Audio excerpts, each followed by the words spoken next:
So I wanted to do a breakdown for the upcoming Glory Collision 5 show. We got 4 title fights, and I thought we need someone qualified to really sit down and talk about these fights. So I called in someone who is kickboxing and Muay Thai royalty, a multi-time world champion, Soumia Abalhaja. How are you doing today? You announced it perfect. It's good. It's sunny out here. Everybody's outside, jumping in the water, etc. So, and I'm here sitting next to my laptop talking to you. I'm so sorry to call you in to talk about these things, but we'll get to enjoy the sunshine eventually. But let's start with the main event here, an interim heavyweight title fight. 2 people who are former teammates, and they're competing for a shot at the heavyweight title, a shot at Rico. What do you see in this one? It's kind of a big one. Antonio Plazibat versus Tariq Osaro. Yeah, it reminds me a little bit of Apollo Creed and Rocky Balboa. You know, they know each other. They know their game plan. They know every single thing of each other. So it's a little bit weird, but at the same time, it's really strong that these guys compete to each other.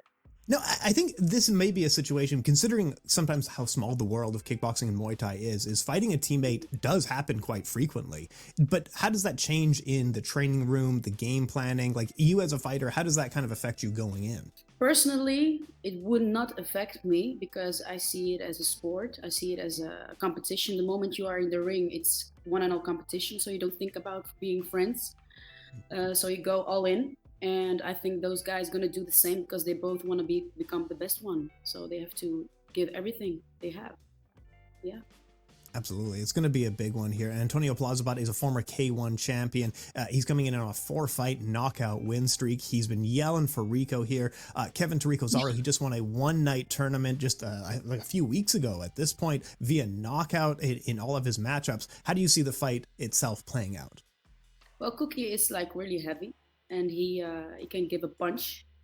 But I think Plazibat is a little bit faster and his punches are hard too. So I don't know. I don't know. It's difficult because they know each other's game plan, so they're gonna focus on that. You know, like the left hooks, the kicks, and everything. They're gonna check every single thing, and So it's difficult to say. It can go both ways. Like Plazibat must win this one because he already said it.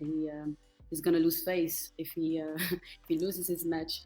So he needs to throw it a little bit higher than normal. Yeah, oh, absolutely, and it's going to be a barn burner one. It is difficult. Plazibat, he uses the high guard. He loves his the right cross going over the jab. Cookie is so good at the uppercut, splitting the guard here. It's almost like I could see Cookie actually winning this fight and then doing very poorly against Rico, whereas like I think Plazibat, if he wins this fight, would do better against Rico personally. But out of the 2 men, who do you think would do better against Rico Verhoeven? I think Plazibat. You think Plazibat as well? Why is that? More experience. Plazibat's more experience. He's longer in the game. No offense to Cookie because he's really good and he's getting better every single day. So this match is going to be good for him as well. Whether he wins or loses, it's not a big deal I think personally. I think it's an honor to fight against someone who is really, really experienced. So in that one, I think Plazibat is going to win. I'm not going to say because this is the world of fighting. Everything can happen. But my predictions will go to Plazibat. And I agree with you. I co-sign on that one. And let's talk about, 2 guys that I never want to see them lose because they're such nice people. Donegi Abena will be looking to defend his newly crowned Glory Kickboxing light heavyweight world title. He's looking to defend it against Tariq Khbabez. How do you choose between these 2? Like, they're both such nice people. They're both, you know what I mean? I don't want to see either of them lose, but how do you square it? How do you see this fight? A little bit unpredictable because Khbabez is like all over in front of everything that he sees, he's going through it. He's going to hammer everybody who he's seeing in the ring. So that's a dangerous opponent though. Abena is a little bit more preserved, he's looking more where he's going to punch and kick, and that could be his advantage. It could be in his advantage. It could be also his loss. Well, it's such an interesting fight. So Donegi Abena, he made his debut in Glory. He was like 19. He was fighting for a title at 21. He's still a young guy coming into his own. Whereas Tariq has been around the block. He's fought the best of the best, and he's done well against all of them. It is very much like a young man versus a very experienced one. And Tariq is just tough as nails. Like, there's no way this is going to end via knockout, right? It could end with a knockout, 100. Like I said, Abena is also like, if he gives a good punch and Tarik is like out of his breath and everything, he could knock him out, and it can go both ways. So it's also Tarik who's going to go first round all in, and it could, it could end on a knockout in the first round as well. So it's going to be a match where there's a lot of fireworks. One thing about Abena, and I wanted to ask you about it, because I've interviewed him like a couple of times now. I've spoken to him in person, and one thing that he quite often does is he brings up his former losses. So he's talking about his loss to Pereira, and he brings up his loss to Vakitov. And why does he do that, do you think? That's it. That's the thing of like, is he trying to put these losses behind him, or are they still haunting him? Like, from your perspective, like, what does that mean for a fighter who keeps bringing up their losses from years ago? Yeah, it could be because he still, feels fucked up about it. Sorry for my language. No. But at the same time, it's maybe a learning process that he only can win. It's like a mental thing. Like, if I talk about this, then maybe I win this game, and vice versa. He could also think about it as he's still, he doesn't feel good about it, and he wants a rematch maybe for in the future when he wins this fight. Yeah. Could be anything. So I cannot look in his brain, but from my point of view, that's what I would think. Yeah, and that's the thing. And he needs this win to start creating his legacy, because he made a couple of major losses early in his career. There's no shame in losing to people like Vakitov and Pereira, especially back in 2019. He was a baby back then, in all honesty. Yeah, I just feel like now focus on the future, right? Focus on your wins right now. Did you say that to him? No, because you've spoken to him a few times, right? Like, you've met him. He'll mention one thing and then he'll talk for another few minutes. So by the time he gets to the end, we're talking about something else most of the time. So what do you think about that fight? The thing is, I'm not going to pick against Donegi Abena in this matchup. I think he's sharp. He's too skilled. He's very fast. He closes the distance well. There's a lot of really good opportunities for Tariq, of course. But yeah, Donegi Abena, he's very effective at distance, and he's very effective close up. Loves the knees up the middle. I just see him being a little bit sharper in this fight. Do you think that's wrong? That's agreeable, yeah, for sure. And it's realistic as well, because he's gonna train on that. Exactly what you said. He's gonna train on that, because that's the best thing to do with fighters that fight front. And so Tarik needs to be a little bit changing his game plan. Don't be so predictable, and let the audience see something else of his fighting skills. That would be refreshing if he would do that. Yeah. And he's always so exciting. Tariq is always a crowd pleaser. He's a crowd favorite for a reason. So it'd be nice to see him win, but what do you think? What's the final verdict on this one? Like I said, it's the world of fighting. The moment you have a Tariq in front of you, it could go both ways, and he did good all the times, whether he lost or not. He was always having a good match. He always did something he thought he couldn't do. He says it, but I know as a fighter that it's also very exciting. You never know what's going to happen, especially when you fight against experienced fighters and fighters that have game plans and are tactical, very, very, very good and explosive. So I think he's a tough guy, and it could he could do it again. I don't say it's going to happen, but it could happen. Oh yeah, absolutely. It's just such a stacked card. They're selling out the Hellra Dome for this one. And the third title fight on the card will be for the Glory Kickboxing Middleweight World Championship. Donovan, Wisse, he's on an impressive 7-fight win streak and has remained unbeaten since 2019. Serkan Ozcaglayan is looking to represent Turkey. He told me he wants to do what Badr did for Morocco. He wants to do for Turkey. Oh man, I'm excited for this one. But it's a tough fight to square up. It's a tough fight. I don't know. What do you think? What do you make of the middleweight title fight? Wow. I saw that crossfire, did you see that one? No, tell me about it. I have not seen it yet. it was like they were friends or something. You know, they were talking like really respectful to one another, which I love. But those moments, you have to, you have to manage a little bit up. Yeah. And they were like very friendly and professional. And Donovan Wisse yeah, he said loudly that he is not planned to give it away, his title, of course. And Ozcaglayan is like, yeah, I respect Donovan a lot, but I, I come to win, and he's gonna show what he's made of, and he's proved that he belongs to the top now at Glory. So it's gonna be a hell of a fight too. Man, it's a clash of styles here as well with Donovan Wisse. He's just pinpoint accuracy. He's a patient counter striker, where Serkan is front foot forward all the time. He's opening combinations with hooks. He's a heavy hitter. I almost, as much as Serkan, I feel like he's been getting the good sell. Glory clearly likes him. It's a really tough matchup for him, in all honesty. Am I wrong here? It is. He's also a little bit, I think his height is a little bit taller than Donovan. That could be an advantage for Ozcaglayan. Wisse is explosive, his kicks are like chuck, chuck, chuck, chuck, chuck, chuck, they come like scissors. So he's got to do good on that one. And Ozcaglayan has a good right and a good hook, so that could also be very fatal for Donovan. I think Donovan has a lot to lose here. He's got, there's a lot of tension on him, and for Serkan, there's a lot of win. So it could go both ways for him as well. If he wins the match, perfect. If he doesn't win and he fights a good fight, it would also be not, that bad. Well, Serkan also has a lot of options because he's like the same size as Plazibat in terms of height. Like he started at heavyweight and he's worked his way down to middleweight. Do you think for the future of Serkan, would it make sense for him to go up in weight in the future, or should he just stay in the middleweight frame? That's a tough one. Because that means you get heavier and you won't be that fast.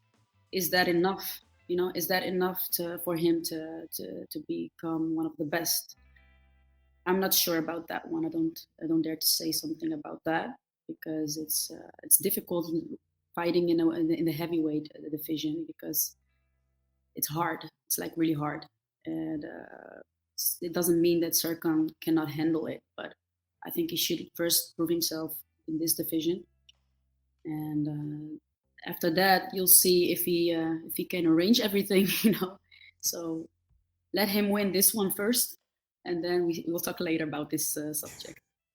Moving up in weight. Now, what's the final verdict on this one? I think this is one of the tougher ones to pick on it. Donovan Wisse, Serkan, what's your final prediction on this one? Ooh, full fight, I think. I think a full fight. Decision, definitely. Not knockout ending in this one. I don't know. No, I don't think so. I think a full fight, because they train really hard. Like, their condition is good. The mental is also good.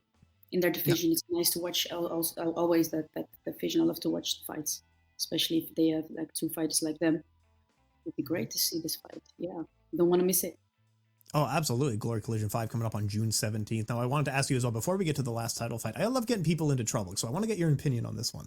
So they announced Glory announced the heavyweight Grand Prix for the end of this year. No fighters confirmed on it, but they had Ernesto Hoost come out and say the heavyweight fighters of today are better than the heavyweight fighters of my time, of Ernesto Hoost's time. What is your opinion on that? Is Ernesto Hoost right or wrong in this, saying that heavyweight fighters are better today than they were? It does make sense somewhere, because these fighters of these days are more well trained. You know what I mean? They have like a mental coach, they have a nutrition coach, they have a kickboxing coach. Like, they have all the facilities they need to become the best version of themselves as a fighter. So I agree on that one. But the rawness, all or nothing mentality, that's our time. That's the golden time. Yeah, and I don't think you can compete with that.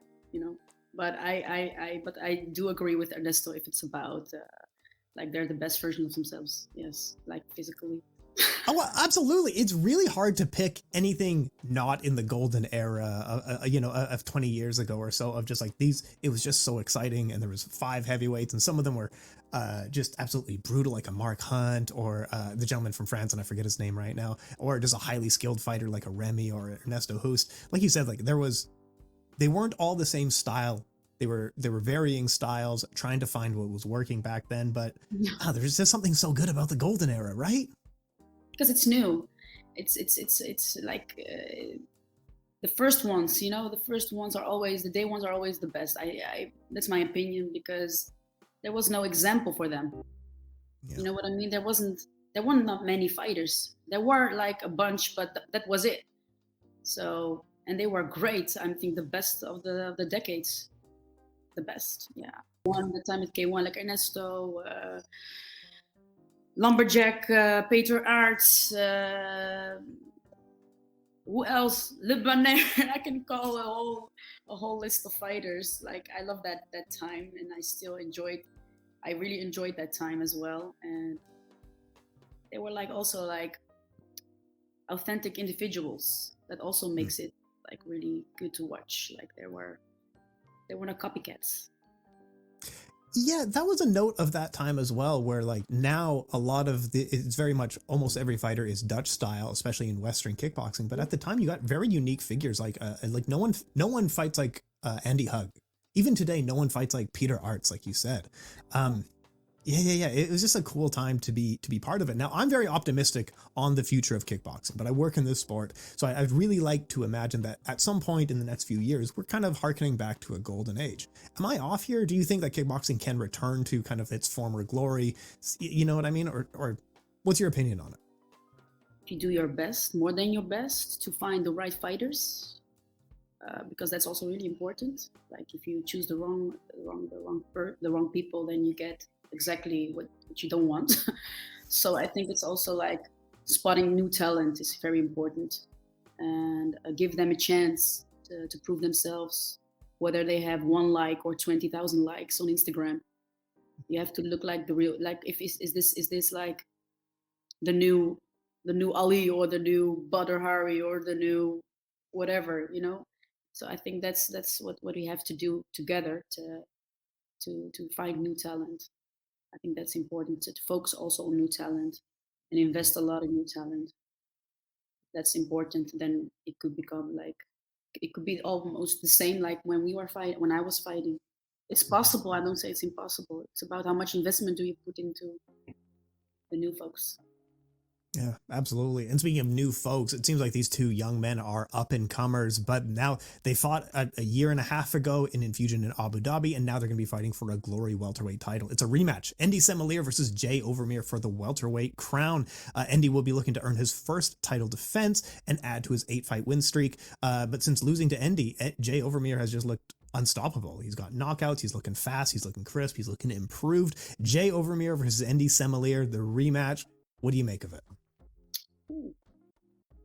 It's also a fight that I really love to see. Yeah. They are both explosive, fast, very technical as well. This one is difficult to say what's going to happen, because one has the title, the other one wants the title. That makes also a lot of difficult for the title holder. Mm-hmm. Yeah, I don't know what I should predict on this one. This one is difficult to say. Very difficult. Sorry, cannot answer that on that one. Yeah. No, this is the toughest to match up on the card. Even though they have fought before, there's no habits that I'm seeing where like, oh, clearly that plays into this guy's game or that plays into this guy's game. It's just a well-matched, fun fight, top of the welterweight division. Like, I genuinely don't know what we're going to see. It could be a first 10-second knockout or a war for the full round. I don't know, right? That's exactly what I was thinking, and you said it. I really don't know, but it's going to be a great fight to watch as well, because I think they're going to show what Glory has in their, in their house. They're going to show what talent they have. I think they are an example for that. Yeah, I love to watch these guys. Really, it's going to be a great fight. Yeah, and I really do like Endy as well, just because he, like we were talking about with styles. Endy has a unique style as well. He's not the Dutch style. He's more like hands forward Muay Thai style, right? Tell us a little bit more about that. Yeah, he trains also in camps in Thailand, so it makes sense that he has that style. But I love that style. It's lovely to watch. It's my favorite style, Muay Thai style. because it's like a dance in the ring, and it's so nice to watch. So I think that is also something that brings it to a higher level. Um, his kicks are amazing. They're hard, explosive. Yeah, and the entire welterweight division is looking quite good. I don't know what's next for either of these men. Like, this is the toughest one. It's the I don't know. Yeah, it's a great card. Like I said, it's a great card, and it's gonna shook everything up without Badr and without Rico. See, we're looking at the future of kickboxing here. Let me ask you about the future of Badr here as well. He's headlining. It'll be Glory 88 to qualify for the heavyweight Grand Prix. He's fighting James McSweeney. What does the future of Badr hold? Are we talking about one more fight, 0 more fights, 10 more fights? What do you think? He wants, because the fans are always there for him, and that's something else. That is just unbelievable how many fans he has. He still has, after losing, after having injuries, after having personal obstacles. There is fans, man. They are still rooting for him. So if Badr wants and he trains and he feels good, why not? Yeah, his numbers are amazing. I've wrote articles years about him that are still getting clicks. Videos with his name in it are still getting clicks. I feel like his legacy now, more than anything, is him setting up all the gyms in Morocco and really elevating and supporting the sport of kickboxing, which I absolutely love to see, right? That's also something I support. If you're a good example for the sport, then do that. That's better than being a bad boy. Also for the future, because we become older if we are lucky. So you want to, leave legacy, and I think Badr needs to focus on that a lot. So that other, like I said, like new talent. So Soumia, let me finish up here. You are absolute kickboxing and Muay Thai royalty, and the last word goes to you. Shout out who you need to shout out, plug what you got going on in your life, and where we can find more of you. I'll put all the links for everything down below, but please, the last word goes to you here. Well, Timothy, I'd like to do a shout out to everybody who supports the kickboxing world, especially my trainer, my best friend, Alex Bogers, everybody who supported me during my time when I was a fighter, and still love to see me shine in the ring as a presenter. Yeah, I think that's it. Awesome stuff. Hey, thank you so much for your time. And a shout out to you. Oh, Soumia, that you're still here and supporting the world of kick and Muay Thai and all the kinds of martial arts sports. Yeah. Oh, well, thank you so much. I appreciate the shout out, and back to you. Thank you so much for all your time and support in the sport. We love to have you here. Thank you, Timothy. Of course. Thank you so much.